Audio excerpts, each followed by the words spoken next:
नमस्कार दोस्तों, मैं सुप्रिया स्वागत करती हूँ आपका डिकोड एग्जाम के डेली करंट अफेयर की क्लास में। दोस्तों, आज हम अपनी करंट अफेयर की क्लास में डिस्कस करेंगे 10 दिसंबर से रिलेटेड करंट अफेयर को। तो चलिए दोस्तों, जल्दी से आप सभी लोग हमारे सेशन से जुड़ जाइए। सेशन को आप सब लोग शेयर कर दें और जैसा कि मैं उम्मीद कर रही हूँ आप सब लोग बहुत ही अच्छे से होंगे और अच्छे से अपनी प्रिपरेशन कर रहे होंगे। इसी के साथ साथ डेली करंट अफेयर की आप रेगुलर नोट बना सकें, इसके लिए जो है आपको करंट अफेयर की पीडीएफ टेलीग्राम ग्रुप पे प्रोवाइड किया जाता है। तो दोस्तों, डिस्क्रिप्शन बॉक्स में डिकोड एग्जाम के टेलीग्राम ग्रुप के लिंक दिया हुआ है, वहां से आप डिकोड एग्जाम के टेलीग्राम ग्रुप को ज्वाइन कर लीजिए। डेली जो है पीडीएफ को डाउनलोड करिए, साथ ही साथ नोट्स बनाइए, उसका रिवीजन करिए। और जैसा कि करंट अफेयर आपके एग्जाम के लिए बहुत ही ज्यादा इंपॉर्टेंट है, तो कोशिश करिए रेगुलर सेशन को फॉलो करिए। मॉर्निंग में डेली जो है 7 बजे आपकी क्लास चलती है, तो सेशन को रेगुलर फॉलो करिए, रिवीजन करिए, ठीक है, अपनी नोट्स बनाइए। इसी के साथ हम क्लास स्टार्ट करते हैं। क्लास स्टार्ट करूं उसके पहले कहना चाहूंगी कि जल्दी से चैनल को सब्सक्राइब कर लीजिए और बेल आइकन को प्रेस कर लीजिए। इससे आपको चैनल से रिलेटेड हर क्लास की वीडियो का प्रॉपर नोटिफिकेशन मिलेगा और आपकी कोई भी क्लास मिस नहीं होगी। तो स्टार्ट करते हैं दोस्तों अपनी क्लास। और आज की क्लास में हमारा सबसे पहला प्रश्न है कि नीति आयोग द्वारा एस्पिरेशनल ब्लॉक प्रोग्राम की पहली डेल्टा रैंकिंग में किस राज्य की तिरियानी कुमुरम भीम ब्लॉक को पहला स्थान मिला है? तो यहाँ पे देखिए, यहाँ पे एस्पायरेशनल ब्लॉक प्रोग्राम में जो है पहला ब्लॉक को जो पहला स्थान मिला है दोस्तों, वो मिला है, ध्यान रखिएगा, तिरियामी, ठीक है, तिरियानी कुमुरम भीम ब्लॉक को। और ये किस राज्य में स्थित ये ब्लॉक है, ठीक है? तो आप मुझे कमेंट बॉक्स में आंसर करिए। जिन्हें आंसर पता है वो कमेंट बॉक्स में आंसर करिए, साथ ही साथ वीडियो को शेयर करते हुए रहिए। तो दोस्तों, इसका जो करेक्ट आंसर है वो है तेलंगाना। तो तेलंगाना का ध्यान रखिएगा, तिरियानी कुमुरम भीम ब्लॉक है, जैसे एस्पिरेशनल ब्लॉक प्रोग्राम की जो पहली डेल्टा रैंकिंग है उसमें पहला स्थान मिला है, जो कि नीति आयोग के द्वारा जारी किया गया। तो नीति आयोग के द्वारा हाल ही में दोस्तों एस्पिरेशनल ब्लॉक प्रोग्राम की पहली डेल्टा रैंकिंग जो है वो जारी की गई है। और इस डेल्टा रैंकिंग में जो तेलंगाना के, ठीक है, आसिफाबाद का जो जिला है वहां पे एक ब्लॉक है जिसका नाम है तिरियानी कुमुरम भीम ब्लॉक, उसको जो है इस एस्पिरेशनल ब्लॉक प्रोग्राम के तहत पहला स्थान दिया गया है। वहीं इंपॉर्टेंट देखिए, दूसरा स्थान क्या है, उत्तर प्रदेश का जो कौसाम्बी जिला है वहां का जो कौसाम्बी ब्लॉक है उसको दूसरा स्थान मिला है। ये आपके लिए इंपॉर्टेंट हो जाता है। रैंकिंग में जो रैंकिंग की जो घोषणा की गई है वो नीति आयोग के द्वारा किया गया एक वर्चुअल प्रोग्राम में किया गया है। और इसमें देश भर के लगभग 329 से अधिक जो है महत्वाकांक्षी जिले, ठीक है, यहाँ पे जो आकांक्षी जिले हैं और साथ ही साथ 500 आकांक्षी ब्लॉकों की भागीदारी देखी गई, ठीक है। ब्लॉक की जो रैंकिंग है इसकी गणना ब्लॉकों के प्रदर्शन और साथ ही साथ दोस्तों जो ब्लॉक है उनका किस तरीके से प्रदर्शन रहा है इस आकांक्षी जो है रैंकिंग में, वहीं पे जो और किस आधार पे जो है रैंकिंग प्रदान की गई। तो जून 2023 के महीने में जो प्रमुख प्रदर्शन संकेतकों में प्राप्त जो प्रगति है उसके आधार पे जो है ब्लॉकों को रैंकिंग प्रदान किया गया है। ये पहला मौका है दोस्तों कि जो है आकांक्षी ब्लॉक कार्यक्रम के हिस्से के रूप में ब्लॉकों की रैंकिंग की गणना की गई है। यहाँ पे इसी के साथ साथ देखा जाए एस्पिरेशनल ब्लॉक प्रोग्राम के अलावा देखा जाए एस्पिरेशनल डिस्ट्रिक्ट प्रोग्राम रैंकिंग की भी घोषणा की गई है अक्टूबर 2023 महीने के लिए, ठीक है, ध्यान रखिएगा। एस्पिरेशनल डिस्ट्रिक्ट जो है प्रोग्राम रैंकिंग की गणना यहाँ पे घोषणा किया गया। और डिस्ट्रिक्ट प्रोग्राम में देखा जाए दोस्तों तो रायगढ़, जो कि उड़ीसा का रायगढ़ जिला है, उसको पहला स्थान मिला है। वही जमुई, जो कि बिहार का जो है जमुई जिला, उसको दूसरा जो है रैंक में स्थान दिया गया है।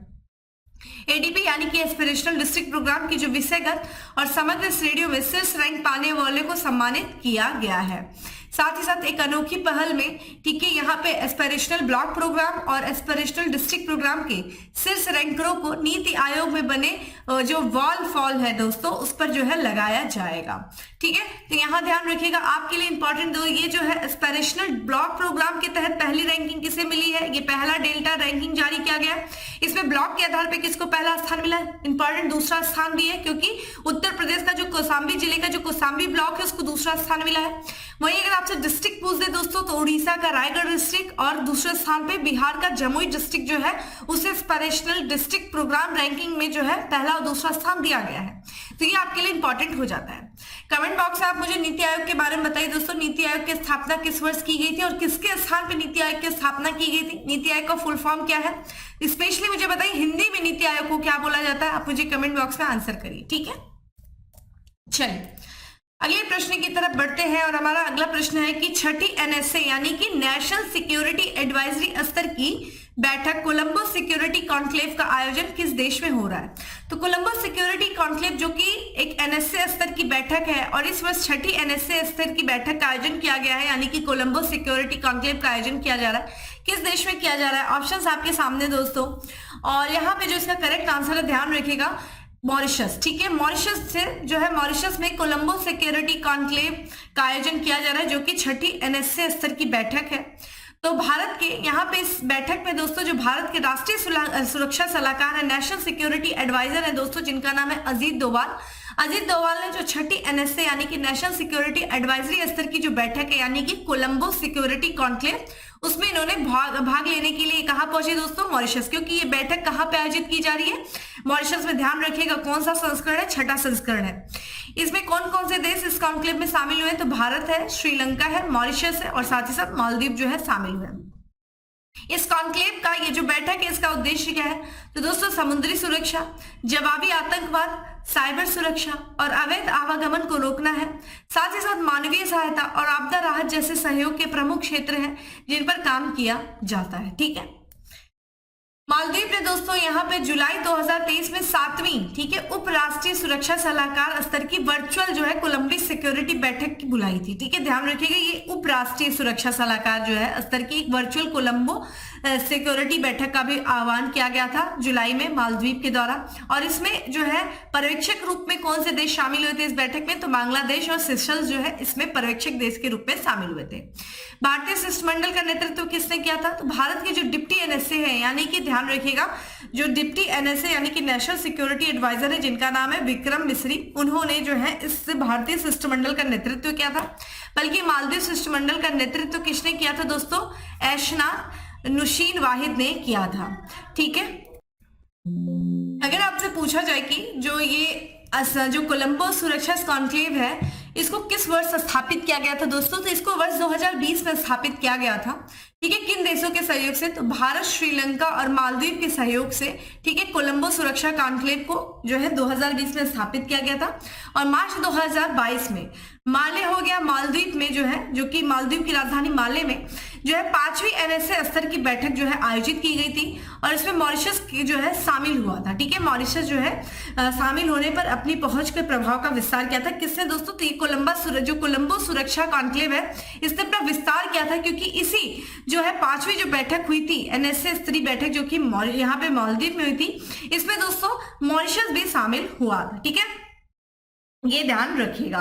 तो ये आपके लिए इंपॉर्टेंट हो जाता है दोस्तों, ये जो 6ठी एनएसए स्तर की बैठक है कोलंबो सिक्योरिटी कॉन्क्लेव, ये ध्यान रखिएगा इस साल मॉरिशस में आयोजित की गई है। ठीक है, और भारत का प्रतिनिधित्व किसने किया था? तो राष्ट्रीय जो सुरक्षा सलाहकार है अजीत डोभाल ने किया है। ठीक है, अगला प्रश्न है दोस्तों की संयुक्त राष्ट्र शांति स्थापना 2023 की मंत्री स्तरीय बैठक कहाँ आयोजित की गई? तो संयुक्त राष्ट्र शांति स्थापना 2023 की मंत्री स्तरीय बैठक दोस्तों कहाँ आयोजित की गई? ऑप्शंस आपके सामने हैं और इसका करेक्ट आंसर है बी। ठीक है, घाना। ठीक है, घाना में आयोजित की गई है। तो केंद्रीय रक्षा राज्य मंत्री है दोस्तों अजय भट्ट।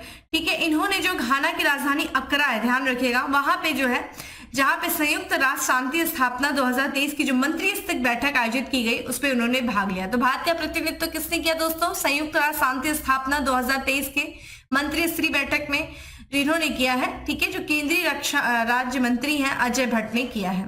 इस बैठक को संबोधित करते हुए अजय भट्ट ने देखिए क्या बात बोली है। तो इन्होंने जो वर्तमान समय में जो शांति सैनिक है, जो यूनाइटेड नेशन के दोस्तों जो शांति सैनिक हैं, उनके सामने जो कुछ भी महत्वपूर्ण चुनौतियां आती है उनको उन्होंने संबोधित किया। साथ ही साथ शांति स्थापना में जो महिलाओं की भूमिका है उसको भी इन्होंने रेखांकित किया है। इस अवसर पे देखा जाए जो राज्य मंत्री हैं अजय भट्ट ने, इन्होंने संयुक्त राष्ट्र शांति स्थापना अभियानों के लिए भारत के जो संकल्प थे उनकी भी जो घोषणा की गई है। अगर हम दोस्तों भारत की बात करें तो ये जो संयुक्त राष्ट्र के जो शांति प्रयास में जो सैन्य योगदान है उसमें भारत का जो है, भारत एक अग्रणी देश रहा है, यानी कि जो भारत ने बढ़ चढ़ करके जो है अपने सेनाओं को भेजा है संयुक्त राष्ट्र के शांति प्रयासों में जो सैन्य अभियान है उसमें। यहाँ पे जो एक डेटा दिया गया है रक्षा मंत्रालय के द्वारा, तो रक्षा मंत्रालय के अनुसार देखा जाए जो पिछले 7 दशकों यानी कि जब से यूनाइटेड नेशन स्थापित हुआ यानी कि 70 सालों के दौरान में भारत ने जो है 53 विभिन्न अभियान जो शांति अभियान चलाए गए थे यूनाइटेड नेशन में, उसमें लगभग 2,75,000 से अधिक सैनिकों का योगदान दिया है भारत ने। तो एक अग्रणी देश के रूप में भारत रहा है, ठीक है, जो संयुक्त राष्ट्र के शांति जो अभियान है उसमें, और यहाँ पे जो है जो योगदान रहा है। और साथ ही साथ इन शांति जो सैनिक है उनके सामने क्या चुनौतियां आई हैं, ठीक है, इन शांति जो अभियानों में जो महिलाओं की क्या भूमिका रही, महिला सैनिकों की क्या भूमिका रही, इन सबको रेखांकित किया गया है भारत के द्वारा। तो इंपॉर्टेंट आपके लिए ये हो जाता है कि संयुक्त राष्ट्र शांति स्थापना जो है मंत्रिस्तरीय बैठक 2023 की जो की गई है वो घाना की जो राजधानी अकरा, ठीक है, वहां पे किया गया है।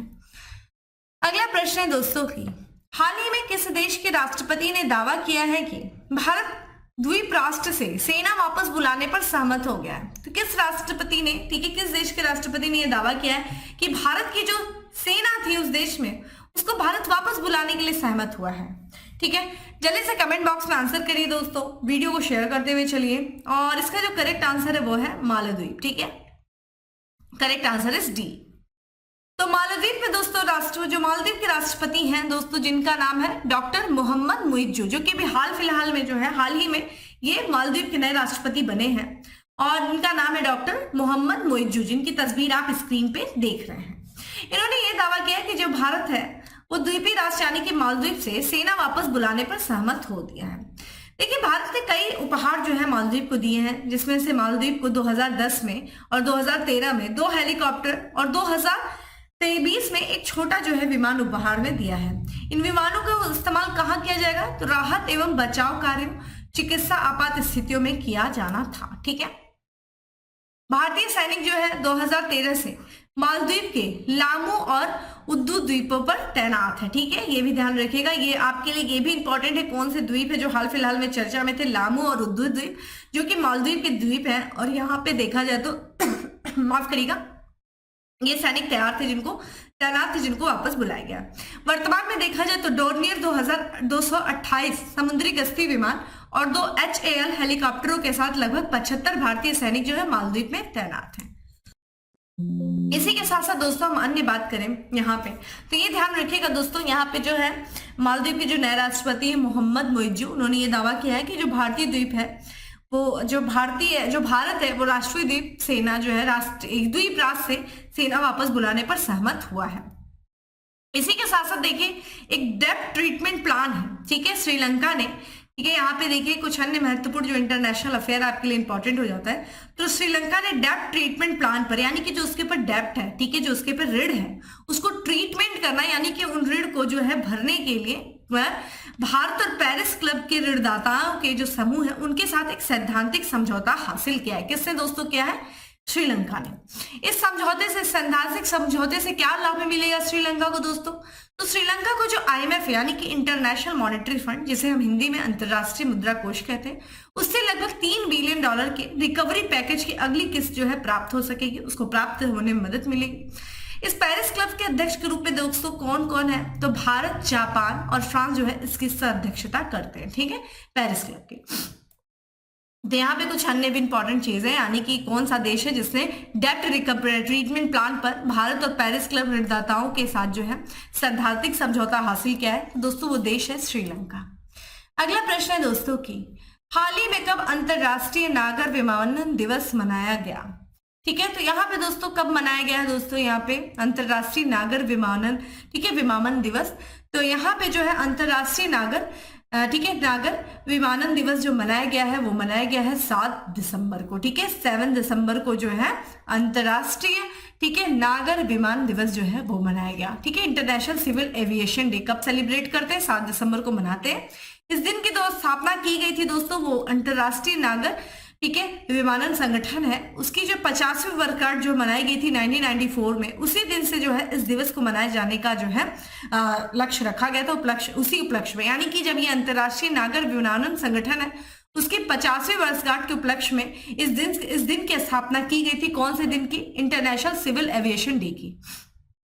और फिर आगे चल करके जो संयुक्त राष्ट्र महासभा ने 1996 में इस दिन को जो है आधिकारिक तौर पर मान्यता दिया था।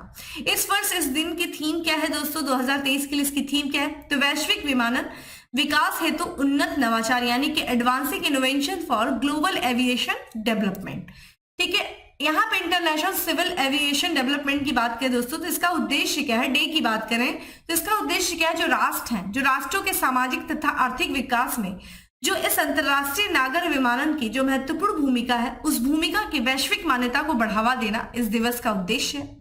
अगर हम बात करें इस ऑर्गेनाइजेशन की, इंटरनेशनल सिविल एविएशन ऑर्गेनाइजेशन की, तो ध्यान रखिएगा ये यूनाइटेड नेशन की एक एजेंसी है, संयुक्त राष्ट्र की एक एजेंसी है और ये अंतरराष्ट्रीय हवाई मार्ग निर्देशन का समन्वय करती है। इसकी जो स्थापना की गई थी दोस्तों 1944 में किया गया था, ठीक है। अंतरराष्ट्रीय नागर विमानन पर एक अधिसमय जिसे हम शिकागो कन्वेंशन कहते हैं, शिकागो कन्वेंशन के प्रबंधन के लिए किया गया था, ठीक है। तो शिकागो कन्वेंशन के आधार पर 1994 में अंतरराष्ट्रीय नागर विमानन जो है ऑर्गेनाइजेशन की स्थापना की गई थी।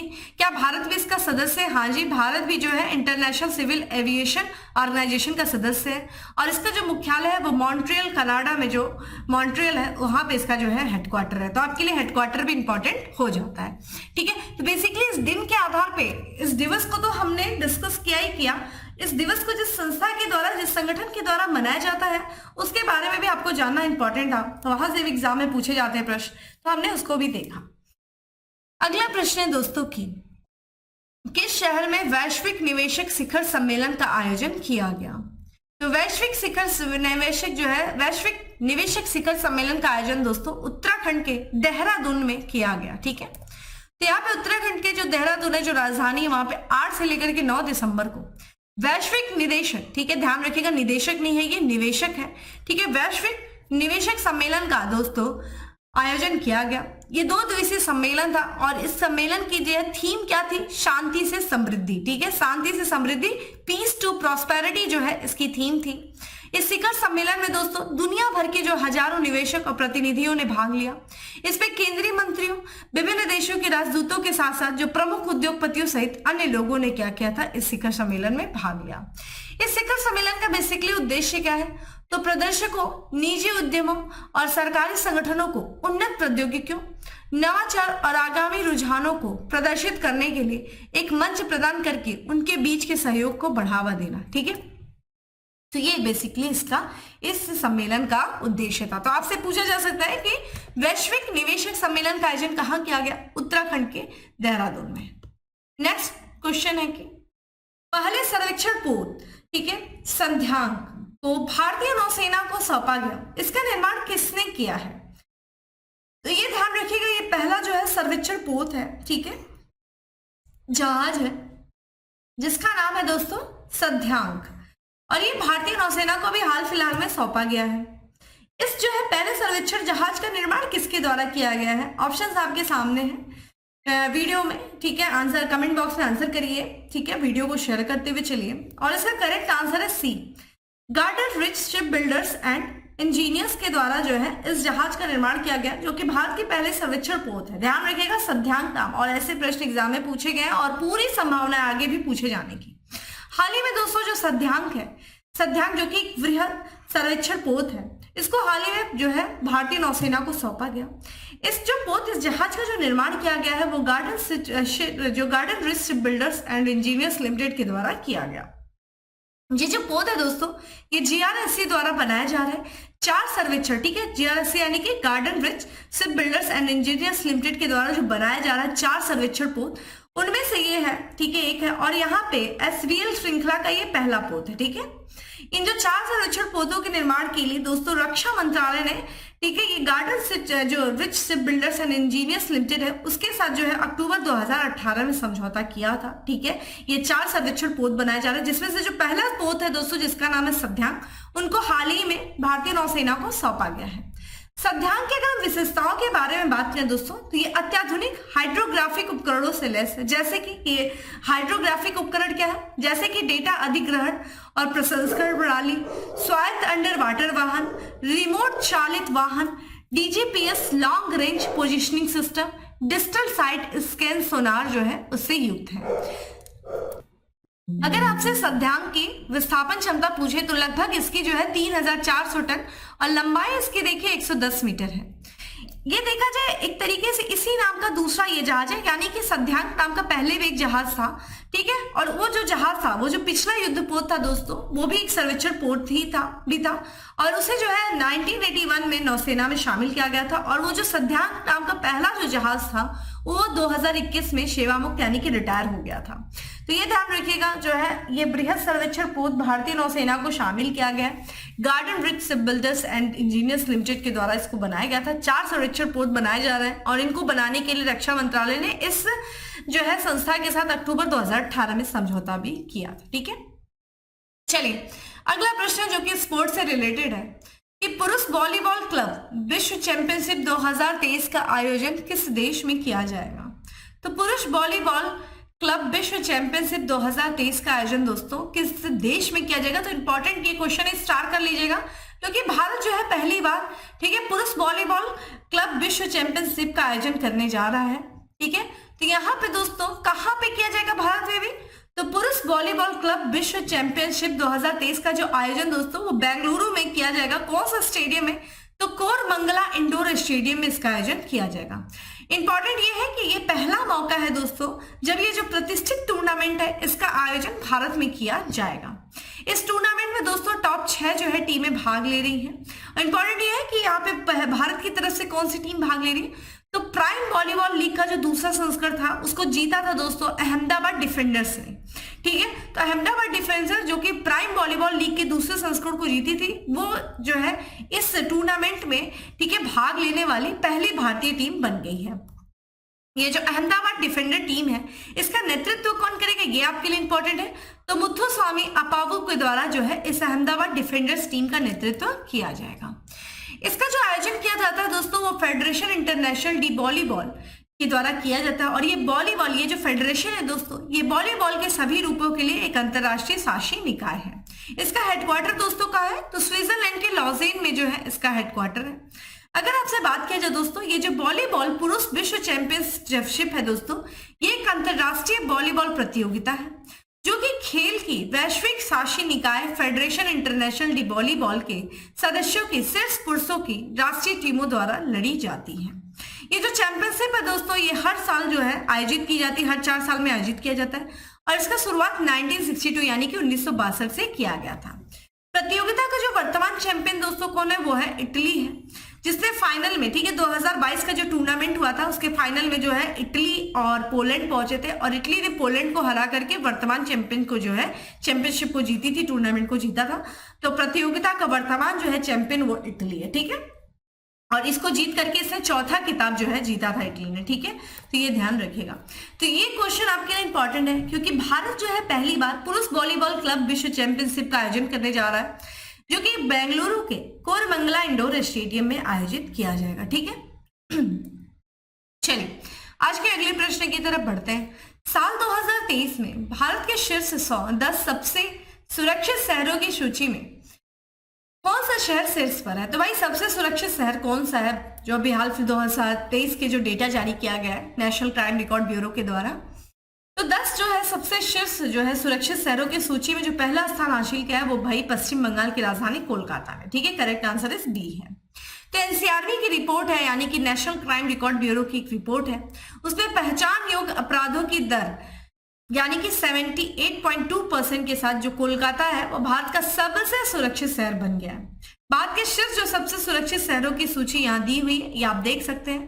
पहले स्थान पे कोलकाता है, दूसरे स्थान पे चेन्नई है, ठीक है, तमिलनाडु की राजधानी चेन्नई, फिर कोयम्बटूर है दोस्तों, फिर सूरत है, पुणे, ये सिर्फ 5 शहर हैं, आप देख सकते हैं। रहने या यात्रा करने के लिए जगह चुनते समय निवासियों और आगंतुकों के लिए सुरक्षित जो है सुरक्षा एक प्राथमिक चिंता होती है। भाई लोग जहां भी जाते हैं देखते हैं कितना वो शहर सुरक्षित है, उसी आधार पर लोग जाते हैं। यहाँ तक कि रहने के लिए आप ये देखते हैं ना कि पहले सुरक्षा देखते हैं, अपनी सिक्योरिटी पहले इंपॉर्टेंट होती है, तो उस आधार पर ये रैंकिंग जारी की गई है। भारत में दोस्तों विभिन्न शहरों में अपने निवासियों की भलाई सुनिश्चित करने में महत्वपूर्ण प्रगति की है। अगर हम बात करते हैं ये जो रिपोर्ट जारी किया गया दोस्तों वो एनसीआरबी यानी कि राष्ट्रीय अपराध रिकॉर्ड ब्यूरो के द्वारा जारी किया गया। और अगर आपसे पूछा जाए एनसीआरबी यानी कि नेशनल क्राइम रिकॉर्ड ब्यूरो जो है, ठीक है, वो क्या है, तो ये एक भारत सरकार का छोटे संगठन है और इसका जो काम है क्या, इसका काम देखिए क्या है, तो ये भारतीय दंड संहिता यानी कि आईपीसी और स्थानीय कानूनों के आधार पर जो है अपराध से संबंधित जानकारी एकत्र करती है और उनका जांच करती है। इसका दोस्तों जो मुख्यालय है वो नई दिल्ली में, और ये किस मंत्रालय के तहत संचालित होती है, तो ये गृह मंत्रालय के संचालित होती है, गृह मंत्रालय जो कि भारत सरकार का एक हिस्सा है। तो ये ध्यान रखिएगा दोस्तों, ये रिपोर्ट भी आपके लिए इंपॉर्टेंट हो जाती है। अब चलते हैं आज के लास्ट प्रश्न की तरफ। All living things environmental film festival का आयोजन कहाँ किया जा रहा है? तो all living things environmental film festival का आयोजन दोस्तों ये महाराष्ट्र की राजधानी मुंबई में किया जा रहा है। तो all living things environmental film festival का आयोजन दोस्तों 1 से लेकर के 10 दिसंबर यानी कि आज इस फिल्म फेस्टिवल का आखिरी दिन है, और इसका जो आयोजन किया जा रहा है दोस्तों महाराष्ट्र के मुंबई में आयोजित किया जा रहा है। और ध्यान रखिएगा ये इसका चौथा संस्करण है। इस फिल्म फेस्टिवल में डी प्राइजिंग फिल्म को दोस्तों सर्वश्रेष्ठ अंतरराष्ट्रीय फीचर के लिए शीर्ष सम्मान जो है प्रदान किया गया है। इसी के साथ साथ ये जो फिल्म है, इस फिल्म को यह सम्मान पर्यावरण के प्रति जो उसकी प्रतिबद्धता है उसके लिए इस फिल्म को यह पुरस्कार दिया गया। इस फिल्म को किसके द्वारा निर्मित किया गया? तो जैसन मोमोआ के द्वारा निर्मित किया गया और मैथ्यू रिड्स के द्वारा इस फिल्म को जो है निर्देशित किया गया। पर्यावरण के प्रति जो मोमुआ की प्रतिबद्धता इस शक्तिशाली फिल्म में प्रतिध्वनित होती है। तो यहाँ ध्यान रखिएगा इन्वायरमेंट से रिलेटेड जो फिल्म बनी है उन फिल्म को इस जो है फेस्टिवल के दौरान जो है पुरस्कृत किया गया है, और डी प्राइजिंग जो फिल्म है उसको सर्वश्रेष्ठ अंतर्राष्ट्रीय फीचर फिल्म के लिए शीर्ष सम्मान प्रदान किया गया है। चौथा संस्करण था, मुंबई में आयोजित किया गया। तो दोस्तों ये था आज का हमारा 10 MCQ। अब बात करेंगे किसके बारे में? फैक्ट्स ऑफ द डे के बारे में। आज का हमारा सबसे पहला फैक्ट है कि जूनियर विश्व मुक्केबाजी चैंपियनशिप का आयोजन किया गया। कहाँ किया गया? आर्मेनिया में किया गया। 91वीं इंटरपोल महासभा का आयोजन किया गया। कहाँ किया गया दोस्तों? वियना, ऑस्ट्रिया की जो राजधानी है दोस्तों, ठीक है, ऑस्ट्रिया की राजधानी वियना में। विकलांग व्यक्तियों के सशक्तिकरण के क्षेत्र में उत्कृष्ट कार्य के लिए राष्ट्रपति पुरस्कार जीता है। किसने जीता है? प्रशांत अग्रवाल ने जीता है। नवीकरणीय प्रयासों के लिए अंतरराष्ट्रीय सम्मान प्राप्त किया है। तो यहाँ पे दोस्तों किस राज्य ने किया है? तो बिहार में, ठीक है। भारतीय मूल की लेखिका को सिंगापुर के सर्वोच्च सम्मान से सम्मानित किया गया है। किस भारतीय मूल की लेखिका है दोस्तों? तो मीरा चंद्र है, जिनको सिंगापुर के सर्वोच्च सम्मान से सम्मानित किया गया है। तो दोस्तों ये था आज का हमारा करंट अफेयर। उम्मीद करती हूँ आपको अच्छा लगा होगा। अच्छा लगा है तो लाइक कर दीजिएगा, ज्यादा से ज्यादा लोगों को शेयर कर दीजिएगा। और डेली करंट अफेयर की नोट्स बनाने के लिए आपको पीडीएफ रेगुलर जो है डिकोड एग्जाम के टेलीग्राम ग्रुप पे प्रोवाइड किया जाता है। लिंक डिस्क्रिप्शन बॉक्स में दिया हुआ है। तो हमसे जुड़े रहिए, रेगुलर सेशन को फॉलो करिए, लाइक कमेंट बढ़ाते रहिए। फिर मिलते हैं दोस्तों अगले सेशन में। तब तक के लिए bye, have a good day, stay safe and stay